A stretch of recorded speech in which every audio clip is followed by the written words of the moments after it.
আজকে বলবো গোলাপ গাছ কত সহজভাবে রোপণ করতে পারি। প্রথমে বাজার থেকে এ ধরনের সুন্দর গোলাপ গাছগুলোকে নিয়ে এসে কুঁড়ি বা গোলাপ ফুল থাকলে সেটাকে কেটে দেবো। তারপর গোলাপ গাছটাকে গ্রো ব্যাগ বা নার্সারি টব থেকে আস্তে আস্তে বের করে নেব। খেয়াল রাখবো যাতে রুট বলটা কোনো মতেই ভেঙে না যায়। এর পরের কাজ হবে টবে মাটি ভরা। আমরা প্রথমেই সিজন ফুলের জন্য মাটি তৈরি করে রেখেছিলাম। তার সাথে আমরা অল্প ভার্মি কম্পোস্ট বা গোবর সার মিশিয়ে নেব মাটিটাকে হালকা করার জন্য।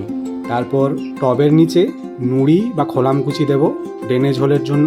এরপর ডালা মাটিগুলোকে নিচে দেব এবং রুট বলের নিচের কিছু মাটি ঝেড়ে ফেলে দিয়ে গাছটাকে আস্তে আস্তে বসিয়ে দেব। এরপরের কাজ টবে ভালো করে মাটি ভরে দেওয়া। শুধু মাটি ভরে দিলে হবে না, সাইডের মাটিটাকে ভালো করে লাঠি দিয়ে জেঁকে জেঁকে ভেতরে ঢুকিয়ে দেবো যাতে কোনো রকম হাওয়া না রয়ে যায়। নাহলে এতে গোড়ার মাটি এবং শিকড়ের খুব সমস্যা হয় গোলাপের গাছের ক্ষেত্রে। ভালো করে মাটি ভরে দেওয়ার পর জল দিয়ে দেবো, ব্যাস।